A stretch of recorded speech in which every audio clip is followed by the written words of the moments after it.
Yo'q. Hech ishongim kelmaydi. Dilshodaga agar pul kerak bo'lganda hozirgacha mana shu maktabda o'qituvchilik qilmasdi. Bu ayol o'z kasbini yaxshi ko'radi.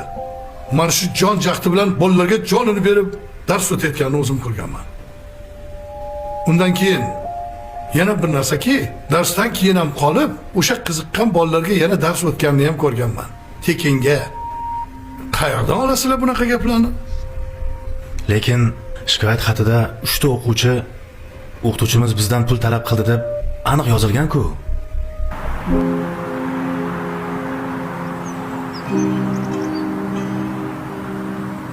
Men keldim. Yaxshimisan? Yaxshi. Bu senga.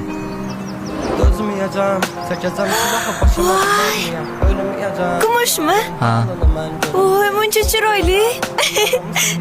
Senga yoqqandan xursandman. Hali bundan ham zo'rlarini olib beraman. Rostdan. Juda ham chiroyli. Rahmat.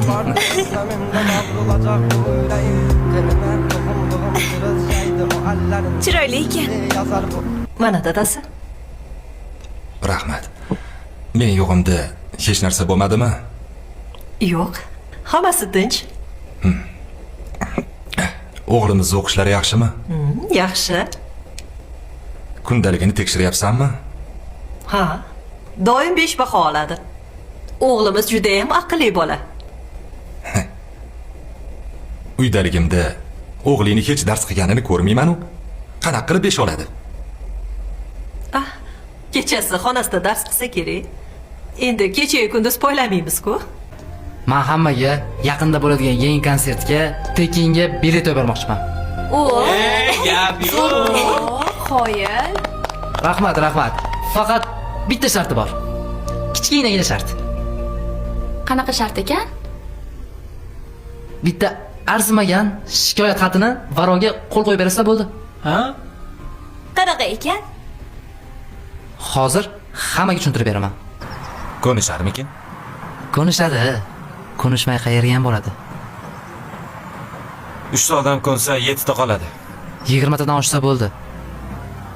O'zimizni qo'shganda bizda 18 ta imzo naqd degani. Hatto o'zi tayyormish qilib. Ertaga tayyor bo'ladi. Farruh, sen hammaga imzo qo'ydirib chiqasan. Bo'ldi, gap yo'q. Ana 7 tasiga so'zimiz o'tmaydi, lekin sotqin emas. Ular aralashmaydi. Seni sotishmaydi. Sendan qo'rqishadi. Shunisi muhim. Sigaret ber. Chakmalaring-ne? Qisi.